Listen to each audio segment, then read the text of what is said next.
If you slap me in the face, I slap you back. Malawi, Camera. Good morning, guys. Makampani ama-brand azinthu zapamwamba zodula ngati Louis Vuitton achina Fendi zovala zapamwamba zamayina zicha zimene amazitama zichachuka machimodzi handbag yenene $2,000. Makampani amenewo akufuna asumire anthu onse apa TikTok aku China amene akumapanga expose kuti katundu wawoja amapangidwa ku China. Guys, this is so interesting. Guys, welcome back to the YouTube channel Malawian Cameras. Ngani yavuta apa inayambira pa Trump kupereka misonkho yakukwera kwambiri ku katundu wa ku China. Nganija China inabweza chimene chimayinibisa mtima China kuti zibweza siri kuchidziwa ndi chani, koma China nayonso imabweza nthawi zonse. America iponya 10%, iyo iponya 17%, 17% mpaka 34%, mpaka inakafika 100%, mpaka inakafika 144%. Right? Ndi zibweza kuona kuti China yonso inamenyanso Americanso ndi misonkhoso. Nkhondo imeneyi akuitcha kuti trade war. Katundu wanu akabwera kuno timpasa misonkho yochuluka. Chimene tikufuna ife Trump chimene akufuna chene kuti makampani amene muli nawo kumene koko achoke abwere ku America.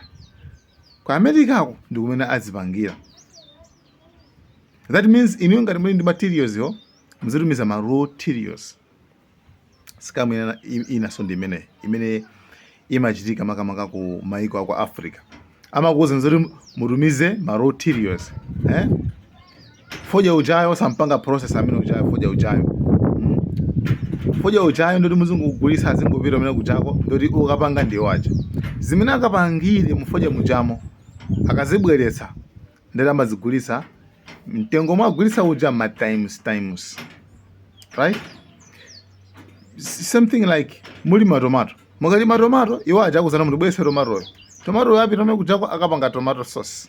Tomato sauce yakamenya chiboru chabwesa kuno azakugulisa ndoti double. Inu munagulisa wani kwacha yo akubweya nkugulisa kuti 1000 kwacha. Right? Nde akufuna ku America. Okay, ku America drama zawo za ku America zathera nkhondo. Kumangopereka ukugula zida nkhondo basi. Ndiyeno China drama zake zimene apanga zake amangira misewu ikupita technology kupita mwamba and ndi zinthu zina kuti actually zaonesa kuti China ayi ndi organizer ndithu. Kapena America yo anthu amene ali timana kuti anthu okhala osowa pokhala ma homeless ndi ochuluka kwambiri ku America. Pamene ku China hayi amamanga ma buildings anthu amaona welfare ya anthu kuti apapa tipange izi. Ndi economy ya ku China ili bwino kopya.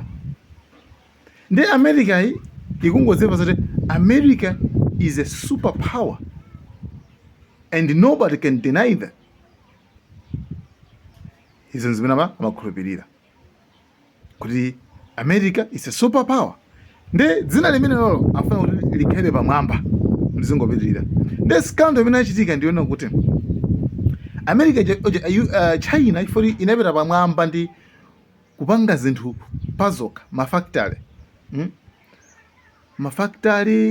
umpezeti almost pena paliponse. Mumaonanso iniyo example yake uyu Morton Bagaya amatheka umakujambula amatheka kumayenda ma street kuzera makaona kanyumbaka iyi mmene ndi mu industry mmene makupanga zinthu kulowamo kuti apanga sapato makaona iwo anatukuwa kopya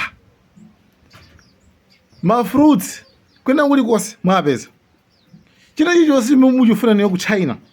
Pamene China yatenga ngati na pansika na marketing nde China inafika pa number 1.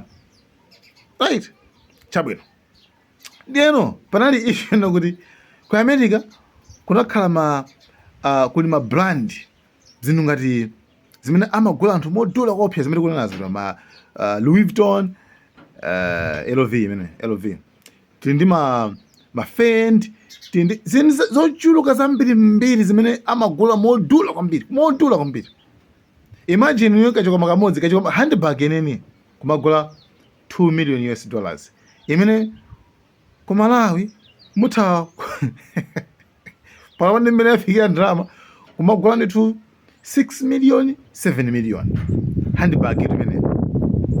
Alright, ndiyeno a China anawusa amakola mtima. I think chimene amakolera mtima ndi chimene chichi, amakola mtima kenako nkhondo chitafika kuti yafika pa chiyendeyende aku China nazanena kuti palibe vuto. I think katundu athu mutati bana is fine, koma musafala chifukwa katundu amene mmandali enuyo timapanga ndife ndekenako anayamba nokuonesa pano makampani, anayamba nokuonesa pano kuma industry kumene zinthuzo amapanga ku Chinako zimene zinakhanga zapanga expose. Ndamauza kuno kuti mwachiona chokama ichi mmagula ndama zingati ukumene kumagula $2,000 kuno ichi timagulisa $50. Anthu how maona sabato ya Nike mmaichemelea chanchane kuno muipeza $1.50. Mwachiona chakuti ndempaka zinapeza kuti panopa anthu aku America akuya kuti inu zinthu zimatigulitsazi zichoka ku China, you understand? Moti ndi anthu alusa kopsa kumatenga zinthu akumatenga sabato ineje slippers enene kuti slippers chifukwa ndikangoti ndi Gucci izo mnapanga ku China, you see? Ndiye kuwavuta kopsa it's like apangodwa exposed and awuza kuti iniyo palibe chimene mungadalira pamene koko ifeyo makampani anu amene amakugulitsa na amakuwuzani zoti ichi chachokera ku Italy, ichi chachokera kwakuti sichuma chokera ku Italy, ichi sichuma chokera kumene muganizako yayi timapanga ndife kuno ku China. Ndikenako zapeza kuona kuti anthu asiya kugula kwa katunduja zodula zija nde mmazoti pano pa TikTok pango dzadza ma Chinese ose akhangati pali nkhondo imene akumauza ku America kuti ku America uno kusuku abuli nobweranso ku China. Ndi mpaka na news zikulu za ku USA zamba kupanga sobano za amakambiyana asende ukatobikira guys apa tiona ngati panga expose iro mona tunandina pano bazakhala ngati kuti agumula misika yonse agumuliratu. I don't know if this is true, komano chifukwa pali ndi anthu aku America nana kuti okay fine, inuyo amene mmatigulitsa ma brand okwiya amene tumalipa ndalama zambiri, inuyo ngati mukukana kuti katundu anu apangati ku China, kumene ku China akagulitsidwa pa mtengo otsika kopsa otsika, inuyo mutionese makampani anu mutionese kumene mmapangira inuyo zinthu zanuzi. Ndeno anayamba ndi Louis Vuitton LV anayamba kuonesa ka video, koma ka video amangokhoma ngati timakalebo chanchani ndi anthu akuti yayi musatonese zinthu zongokhoma tikufuna inuyo mutionese chi-industry ku kampani kuno kuti kunthukuliza anthu zambiri mmene apangira ku China mutionese ife kuti zanthu zonsezi zosoka katundu amene munyadila inuyo.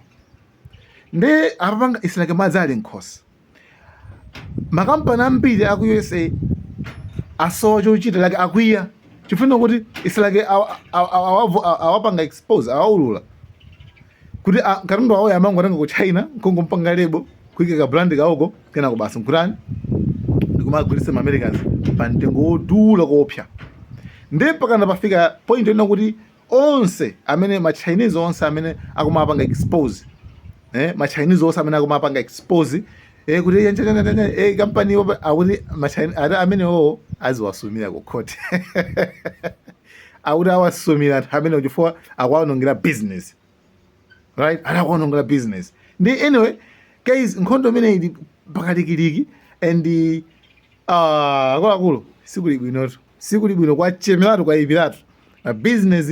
I think China makola mtima nkhani yake naliti imene kuti inuyo mesene mukudyisani ndife iniyo mufuna munene kuti chani ndiye panopo kwa photocopy mukapita pa TikTok mungotaipa kuti trade war Chinese ma-Chinese ndi amene akuwina ma-Chinese ndi amene akuwina nkhondo imeneyi chifukwa ndi amene akupanga it's like guys guys nkhondo iyi ichema kwambiri. But the only thing you have to be advised about these Chinese products, most of them are fake. This Chinese thing that's trending, that these brands are Chinese. I bought those Versace slides for 8,700 Rand, which is just, I think, close to $500. Not even a month. Not even a month. Look at this. Look at this.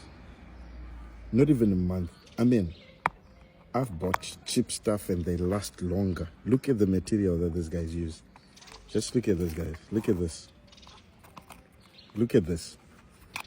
This is literally from a Chinese factory. This. It's from a Chinese factory. Look at the other one. It's already cracking. Check. It's cracking. This cheap material for $500. $500. I'm very disappointed. I was wondering, like, why? What happened to my, what happened? Then when this video started coming out, started making sense. That these people, they just make things in China and just sell you the name. Because I could literally buy cheaper. I mean, I could wear Red Bet. I've had Red Bet slides that I lasted like 2 years and I would wear them like all the time. For me, I'm a Nike guy. I'm a Jordan guy because I like the greatness that comes with that. But then sometimes, you go and buy, like in Cape Town, we don't have Versace. There is Louis, there's Gucci, there's whatever. So I was in Joburg, I'm like, oh, let me try buy the Versace. And this is the result. In less than a month, literally less than a month, this is what you get for $500. No, man, it's not right. It's not right. This is the fakest thing I've ever seen. Fake. And I'm gonna take Versace on this video so that they see their product. This is bad, man. 1 month, one good month. Look, this is what they sell you. They just sell you the box and whatever. You can actually get, I still got the receipts in here. You see? For this fig, I'm gonna be buying from China. That's it. Period. Malawi, camera.